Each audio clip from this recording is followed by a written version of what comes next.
I'd like to tell you about the strangest secret in the world. Some years ago, the late Nobel Prize-winning Dr. Albert Schweitzer was being interviewed in London, and a reporter asked him, "Doctor, what's wrong with men today?" And the great doctor was silent a moment, and then he said, "Men simply don't think." It's about this that I want to talk with you. We live today in a golden age. This is an era that man has looked forward to, dreamed of, and worked toward for thousands of years. But since it's here, we pretty well take it for granted. We in America are particularly fortunate to live in the richest land that ever existed on the face of the earth, a land of abundant opportunity for everyone. But do you know what happens? Well, let's take 100 men who start even at the age of 25. Do you have any idea what will happen to those men by the time they're 65? These 100 men who all start even at the age of 25 believe they're going to be successful. If you asked any one of these men if he wanted to be a success, he'd tell you he did. And you'd notice that he was eager toward life, that there was a certain sparkle to his eye, an erectness to his carriage, and life seemed like a pretty interesting adventure to him. But by the time they're 65, 1 will be rich. 4 will be financially independent. 5 will still be working.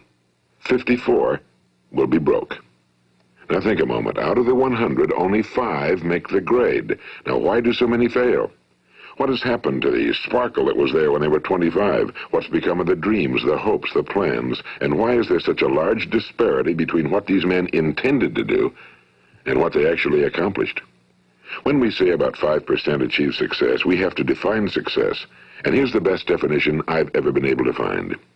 Success is the progressive realization of a worthy ideal. If a man is working toward a predetermined goal and knows where he's going, that man is a success. If he's not doing that, he's a failure. Success is the progressive realization of a worthy ideal. Rollo May, the distinguished psychiatrist, wrote a wonderful book called Man's Search for Himself. And in this book he says, the opposite of courage in our society is not cowardice. It is conformity. And there you have the trouble today. It's conformity, people acting like everyone else without knowing why, without knowing where they're going. Now think of it. In America right now, there are over 18 million people 65 years of age and older. And most of them are broke. They're dependent on someone else for life's necessities. Now, we learn to read by the time we're 7. We learn to make a living by the time we're 25. Usually by that time, we're not only making a living, we're supporting a family. And yet, by the time we're 65, we haven't learned how to become financially independent in the richest land that has ever been known. Why? We conform. And the trouble is that we're acting like the wrong percentage group, the 95 who don't succeed. Now, why do these people conform? Well, they really don't know. These people believe that their lives are shaped by circumstances, by things that happen to them, by exterior forces. They're outer-directed people. A survey was made one time that covered a lot of men, working men, and these men were asked, "Why do you work? Why do you get up in the morning?" 19 out of 20 had no idea. If you ask them, they'll say, well, everyone goes to work in the morning, and that's the reason they do it, because everyone else is doing it. Now let's get back to our definition of success. Who succeeds? The only person who succeeds is the person who is progressively realizing a worthy ideal. He's the person who says, I'm going to become this, and then begins to work toward that goal. I'll tell you who the successful people are. A success is the school teacher who's teaching school because that's what he or she wants to do. The success is the woman who's a wife and mother because she wanted to become a wife and mother and is doing a good job of it. The success is the man who runs the corner gas station because that was his dream. That's what he wanted to do. The success is the successful salesman who wants to become a top-notch salesman and grow and build with his organization. A success is anyone who is doing deliberately a predetermined job because that's what he decided to do deliberately. But only 1 out of 20 does that. That's why today there isn't really any competition unless we make it for ourselves. Instead of competing, all we have to do is create. You know, for 20 years, I looked for the key which would determine what would happen to a human being. Was there a key I wanted to know which would make the future a promise that we could foretell to a large extent? Was there a key that would guarantee a person's becoming successful if he only knew about it and knew how to use it? Well, there is such a key, and I've found it. Have you ever wondered why so many men work so hard and honestly without ever achieving anything in particular, and others don't seem to work hard and yet seem to get everything? They seem to have the magic touch. You've heard them say that about someone. Everything he touches turns to gold. And have you ever noticed that a man who becomes successful tends to continue to become successful? And on the other hand, have you noticed how a man who's a failure tends to continue to fail? Well, it's because of goals. Some of us have goals, some don't. People with goals succeed because they know where they're going. It's that simple. Think of a ship leaving a harbor, and think of it with the complete voyage mapped out and planned. The captain and crew know exactly where it's going and how long it'll take. It has a definite goal. Now, 9,999 times out of 10,000, it will get to where it started out to get. Now, let's take another ship, just like the first, only let's not put a crew on it or a captain at the helm. Let's give it no aiming point, no goal, no destination. We just start the engines and let it go. I think you'll agree with me that if it gets out of the harbor at all, it will either sink or wind up on some deserted beach, a derelict. It can't go anyplace because it has no destination and no guidance, and it's the same with a human being. Take the salesman, for example. There's no other person in the world today with the future of a good salesman. Selling is the world's highest paid profession, if we're good at it and if we know where we're going. Every company needs top-notch salesmen, and they reward those men. The sky's the limit for them. But how many can you find? Someone once said the human race is fixed, not to prevent the strong from winning, but to prevent the weak from losing. The American economy today can be likened to a convoy in time of war. The entire economy is slowed down to protect its weakest link, just as the convoy had to go at the speed that would permit its slowest vessel to remain in formation. That's why it's so easy to make a living today. It takes no particular brains or talent to make a living and support a family today. So we have a plateau of so-called security, if that's what a person's looking for. But we do have to decide how high above this plateau we want to aim. Now let's get back to the strangest secret in the world, the story that I wanted to tell you today. Why do men with goals succeed in life and men without them fail? Well, let me tell you something which, if you really understand it, will alter your life immediately. If you understand completely what I'm going to tell you from this moment on, your life will never be the same again. You'll suddenly find that good luck just seems to be attracted to you. The things you want just seem to fall in line, and from now on you won't have the problems, the worries, the gnawing lump of anxiety that perhaps you've experienced before. Doubt, fear, well, they'll be things of the past. Here's the key to success and the key to failure. We become what we think about. Now let me say that again. We become what we think about. Throughout all history, the great wise men and teachers, philosophers and prophets have disagreed with one another on many different things. It's only on this one point that they are in complete and unanimous agreement. Listen to what Marcus Aurelius, the great Roman emperor, said. A man's life is what his thoughts make of it. Disraeli said this. Everything comes if a man will only wait. I've brought myself by long meditation to the conviction that a human being with a settled purpose must accomplish it, and that nothing can resist a will that will stake even existence for its fulfillment. Ralph Waldo Emerson said this, a man is what he thinks about all day long. William James said, the greatest discovery of my generation is that human beings can alter their lives by altering their attitudes of mind. And he also said, we need only in cold blood act as if the thing in question were real, and it will become infallibly real by growing into such a connection with our life that it will become real. It will become so knit with habit and emotion that our interest in it will be those which characterize belief. And he also said, if you only care enough for a result, you will almost certainly attain it. If you wish to be rich, you will be rich. If you wish to be learned, you will be learned. If you wish to be good, you will be good. Only you must then really wish these things and wish them exclusively, and not wish at the same time 100 other incompatible things just as strongly. In the Bible, you read in Mark 9:23, if thou canst believe, all things are possible to him that believeth. My old friend Dr. Norman Vincent Peale put it this way, this is one of the greatest laws in the universe. Fervently do I wish I had discovered it as a very young man. It dawned upon me much later in life, and I found it to be one of the greatest, if not my greatest discovery outside of my relationship to God. The great law, briefly and simply stated, is that if you think in negative terms, you will get negative results. If you think in positive terms, you will achieve positive results. That is the simple fact, he went on to say, which is at the basis of an astonishing law of prosperity and success. In 3 words, believe and succeed. William Shakespeare put it this way: our doubts are traitors and make us lose the good we oft might win by fearing to attempt.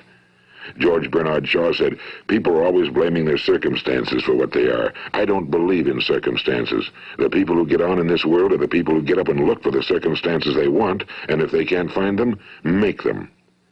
Well, it's pretty apparent, isn't it? And every person who discovered this for a while believed that he was the first one to work it out. We become what we think about. Now, it stands to reason that a person who's thinking about a concrete and worthwhile goal is going to reach it, because that's what he's thinking about, and we become what we think about. Conversely, the man who has no goal, who doesn't know where he's going, and whose thoughts must therefore be thoughts of confusion and anxiety and fear and worry, becomes what he thinks about. His life becomes one of frustration and fear and anxiety and worry. And if he thinks about nothing, he becomes nothing. Now, how does it work? Why do we become what we think about? Well, I'll tell you how it works as far as we know. Now, to do this, I want to tell you about a situation that parallels the human mind. Suppose a farmer has some land, and it's good fertile land. Now, the land gives the farmer a choice. He may plant in that land whatever he chooses. The land doesn't care. It's up to the farmer to make the decision. Now, remember, we're comparing the human mind with the land because the mind, like the land, doesn't care what you plant in it. It will return what you plant, but it doesn't care what you plant. Now, let's say that the farmer has 2 seeds in his hand. One is a seed of corn. The other is nightshade, a deadly poison.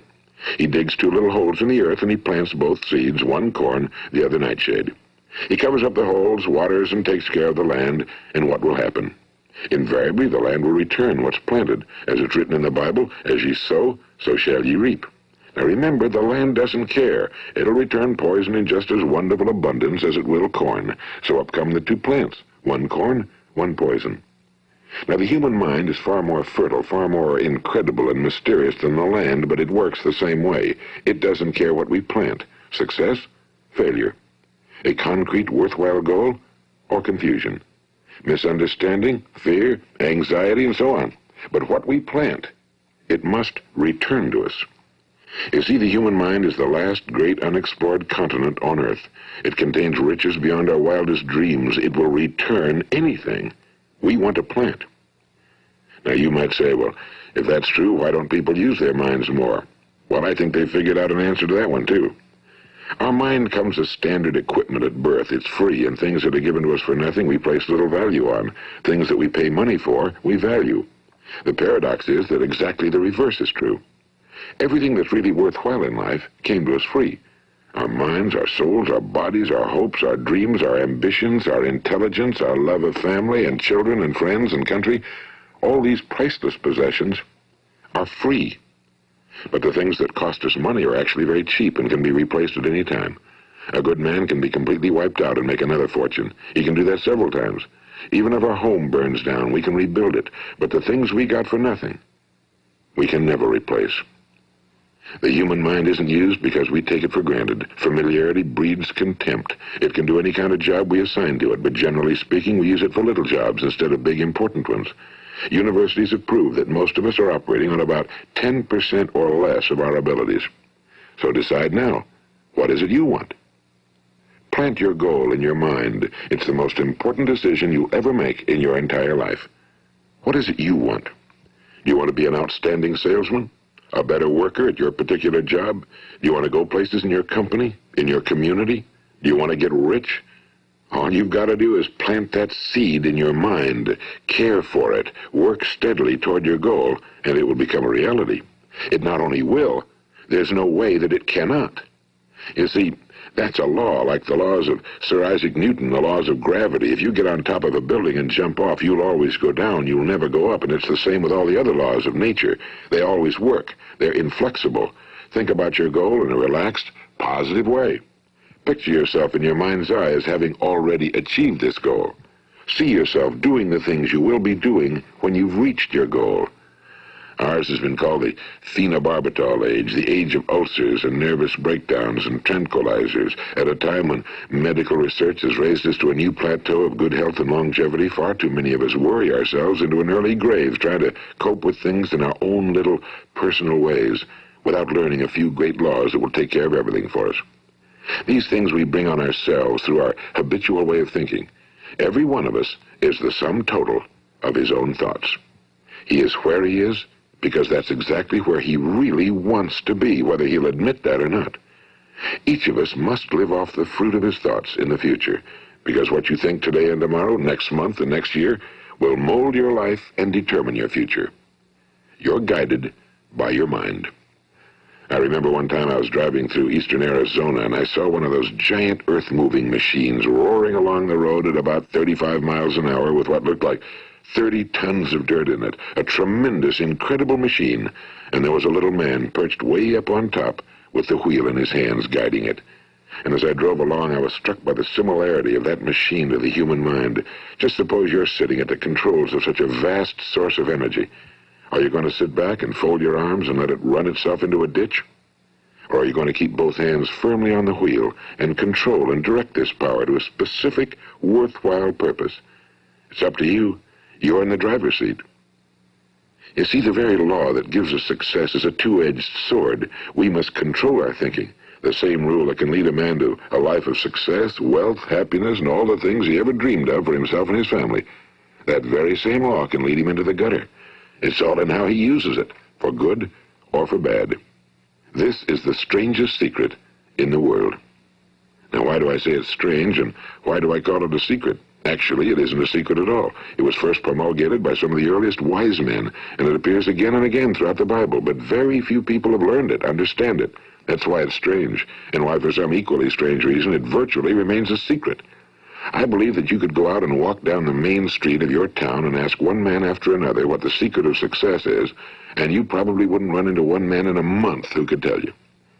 Now, this information is enormously valuable to us if we really understand it and apply it. It's valuable to us not only for our own lives, but the lives of those around us, our families, employees, associates, and friends. Life should be an exciting adventure. It should never be a bore. A man should live fully, be alive. He should be glad to get out of bed in the morning. He should be doing a job he likes to do because he does it well. One time I heard Grove Patterson, the great late editor-in-chief of the Toledo Daily Blade, make a speech, and as he concluded his speech, he said something I've never forgotten. He said, "My years in the newspaper business have convinced me of several things. Among them, that people are basically good, and that we came from someplace, and we're going someplace. So we should make our time here an exciting adventure. The architect of the universe didn't build a stairway leading nowhere." And the greatest teacher of all, the carpenter from the plains of Galilee, gave us the secret time and time again. As ye believe, so shall it be done unto you. I've explained the strangest secret in the world and how it works. Now, on this side, I want to explain how you can prove to yourself the enormous returns possible in your own life by putting this secret to a practical test. I want you to make a test that will last 30 days. It isn't going to be easy, but if you'll give it a good try, it will completely change your life for the better. Now, back in the 17th century, Sir Isaac Newton, the English mathematician and natural philosopher, gave us some natural laws of physics which apply as much to human beings as they do to the movement of bodies in the universe.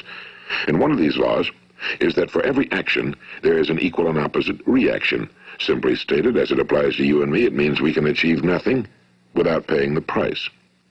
The results of your 30-day experiment will be in direct proportion to the effort you put forth. To be a doctor, you must pay the price of long years of difficult study. To be successful in selling, and remember that each of us succeeds to the extent of his ability to sell. Selling our families on our ideas, selling education in schools, selling our children on the advantages of living the good and honest life, selling our associates and employees on the importance of being exceptional people. To, of course, the profession of selling itself. But to be successful in selling our way to the good life, we must be willing to pay the price. Now, what is that price? Well, it's many things. First, it's understanding emotionally, as well as intellectually, that we literally become what we think about, that we must control our thoughts if we're to control our lives. It's understanding fully that as ye sow, so shall ye reap. Second, it's cutting away all fetters from the mind and permitting it to soar as it was divinely designed to do. It's the realization that your limitations are self-imposed and that the opportunities for you today are enormous beyond belief. It's rising above narrow-minded pettiness and prejudice.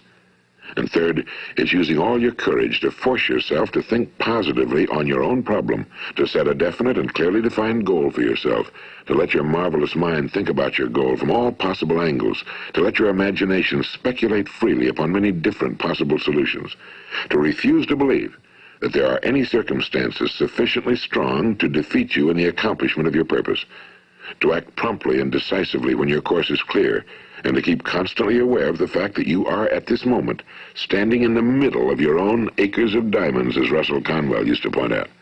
And fourth, save at least 10% of every dollar you earn. It's also remembering that no matter what your present job, it has enormous possibilities if you're willing to pay the price. Now let's just go over the important points in the price each of us must pay to achieve the wonderful life that can be ours. It is, of course, worth any price. 1. You will become what you think about. 2. Remember the word imagination and let your mind begin to soar. 3. Courage. Concentrate on your goal every day. 4. Save 10% of what you earn. And 5. Action. Ideas are worthless unless we act on them. Now, I'll try to outline the 30-day test I want you to make. Keep in mind that you have nothing to lose by making this test and everything you could possibly want to gain. There are two things that may be said of everyone. Each of us wants something, and each of us is afraid of something. I want you to write on a card what it is you want more than anything else. It may be more money. Perhaps you'd like to double your income or make a specific amount of money. It may be a beautiful home. It may be success at your job. It may be a particular position in life. It could be a more harmonious family. Each of us wants something. Now write down on your card specifically what it is you want. Make sure it's a single goal and clearly defined. You needn't show it to anyone, but carry it with you so that you can look at it several times a day. Think about it in a cheerful, relaxed, positive way each morning when you get up, and immediately you have something to work for, something to get out of bed for, something to live for. Look at it every chance you get during the day and just before going to bed at night. And as you look at it, remember that you must become what you think about, and since you're thinking about your goal, you realize that soon it will be yours. In fact, it's yours really the moment you write it down and begin to think about it. Look at the abundance all around you as you go about your daily business. You have as much right to this abundance as any other living creature. It's yours for the asking. Now we come to the difficult part. Difficult because it means the formation of what is probably a brand new habit, and new habits are not easily formed. Once formed, however, it will follow you for the rest of your life. Stop thinking about what it is you fear. Each time a fearful or negative thought comes into your consciousness, replace it with a mental picture of your positive and worthwhile goal. And there'll come times when you'll feel like giving up. It's easier for a human being to think negatively than positively. That's why only 5% are successful. You must begin now to place yourself in that group. For 30 days, you must take control of your mind. It will think about only what you permit it to think about. Each day for this 30-day test, do more than you have to do. In addition to maintaining a cheerful, positive outlook, give of yourself more than you've ever done before. Do this knowing that your returns in life must be in direct proportion to what you give. The moment you decide on a goal to work toward, you're immediately a successful person. You are then in that rare and successful category of people who know where they're going. Out of every 100 people, you belong to the top 5. Don't concern yourself too much with how you're going to achieve your goal. Leave that completely to a power greater than yourself. All you have to do is know where you're going. The answers will come to you of their own accord and at the right time. Remember these words from the Sermon on the Mount, and remember them well. Keep them constantly before you this month of your test. Ask, and it shall be given you. Seek, and ye shall find. Knock, and it shall be opened unto you. For every one that asketh receiveth, and he that seeketh findeth, and to him that knocketh it shall be opened. It's as marvelous and as simple as that. In fact, it's so simple that in our seemingly complicated world, it's difficult for an adult to understand that all he needs is a purpose and faith. For 30 days, do your very best. If you're a salesman, go at it as you've never done before, not in a hectic fashion, but with the calm, cheerful assurance that time well spent will give you the abundance in return you deserve and want. If you're a homemaker, devote your 30-day test to completely giving of yourself without thinking about receiving anything in return, and you'll be amazed at the difference it makes in your life. No matter what your job, do it as you've never done it before for 30 days. And if you've kept your goal before you every day, you'll wonder and marvel at this new life you've found. Dorothea Brand, the outstanding editor and writer, discovered it for herself and tells about it in her fine book, Wake Up and Live. Her entire philosophy is reduced to the words, act as though it were impossible to fail. She made her own test with sincerity and faith, and her entire life was changed to one of overwhelming success. Now, you make your test for 30 full days. Don't start your test until you've made up your mind to stick with it. You see, by being persistent, you're demonstrating faith. Persistence is simply another word for faith. If you didn't have faith, you'd never persist. If you should fail during your first 30 days, by that I mean suddenly find yourself overwhelmed by negative thoughts, you've got to start over again from that point and go 30 more days. Gradually, your new habit will form until you find yourself one of that wonderful minority to whom virtually nothing is impossible. And don't forget the card. It's vitally important as you begin this new way of living. On one side of the card, write your goal, whatever it may be. On the other side, write the words we've quoted from the Sermon on the Mount. Ask, and it shall be given you. Seek, and ye shall find. Knock, and it shall be opened unto you. Nothing great was ever accomplished without inspiration. See that during these crucial first 30 days, your own inspiration is kept at a peak. And above all, don't worry. Worry brings fear, and fear is crippling. The only thing that can cause you to worry during your test is trying to do it all yourself. Know that all you have to do is hold your goal before you. Everything else will take care of itself. Remember also to keep calm and cheerful. Don't let petty things annoy you and get you off course. Now, since making this test is difficult, some will say, why should I bother? Well, look at the alternative. No one wants to be a failure. No one really wants to be a mediocre individual. No one wants a life constantly filled with worry and fear and frustration. Therefore, remember that you must reap that which you sow. If you sow negative thoughts, your life will be filled with negative things.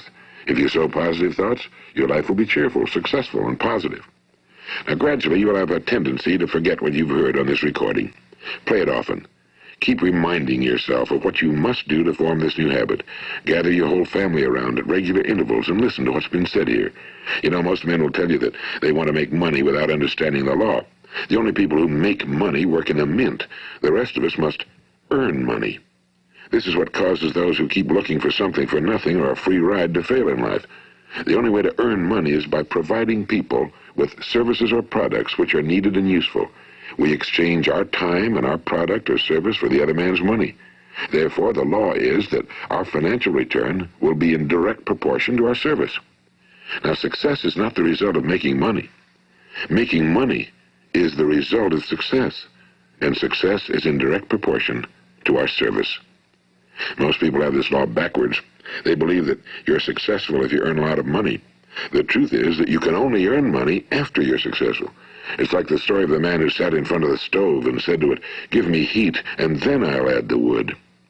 How many men and women do you know, or do you suppose there are today, who take the same attitude toward life? There are millions.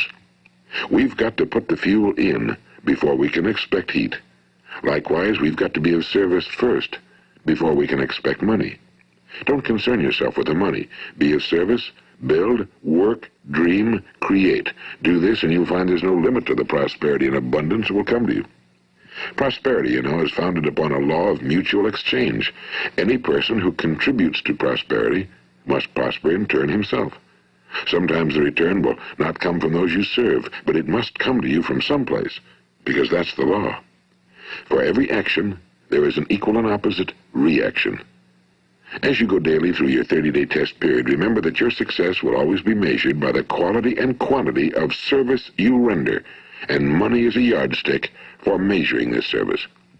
No man can get rich himself unless he enriches others. Now, there are no exceptions to a law. You can drive down any street in America and from your car estimate the service that's being rendered by the people living on that street. Had you ever thought of this yardstick before? It's interesting. Some, like ministers and priests and other devoted people, measure their returns in the realm of the spiritual, but again, their returns are equal to their service. Once this law is fully understood, any thinking person can tell his own fortune. If he wants more, he must be of more service to those from whom he receives his return. If he wants less, he has only to reduce his service. This is the price you must pay for what you want. If you believe you can enrich yourself by deluding others, you can end only by deluding yourself. It may take some time, but just as surely as you breathe, you'll get back what you put out. Don't ever make the mistake of thinking you can avert this. It's impossible. The prisons and the streets where the lonely walk are filled with people who tried to make new laws just for themselves. We may avoid the laws of man for a while, but there are greater laws that cannot be broken. An outstanding medical doctor recently pointed out 6 steps that will help you realize success. 1. Set yourself a definite goal. 2. Quit running yourself down. 3. Stop thinking of all the reasons why you cannot be successful and instead think of all the reasons why you can. 4. Trace your attitudes back through your childhood and try to discover where you first got the idea you couldn't be successful, if that's the way you've been thinking. 5. Change the image you have of yourself by writing out a description of the person you would like to be. And 6. Act the part of the successful person you have decided to become. The doctor who wrote those words is a noted West Coast psychiatrist, Dr. David Harold Fink. Do what the experts since the dawn of recorded history have told you you must do. Pay the price by becoming the person you want to become. It's not nearly as difficult as living unsuccessfully. Make your 30-day test, then repeat it again, and each time it will become more a part of you until you'll wonder how you could ever have lived any other way. Live this new way and the floodgates of abundance will open and pour over you more riches than you may have dreamed existed. Money? Yes, lots of it. But what's more important, you'll have peace. You'll be in that wonderful minority who lead calm, cheerful, successful lives. Start today. You have nothing to lose, but you have a whole life to win. This is Earl Nightingale, and thank you.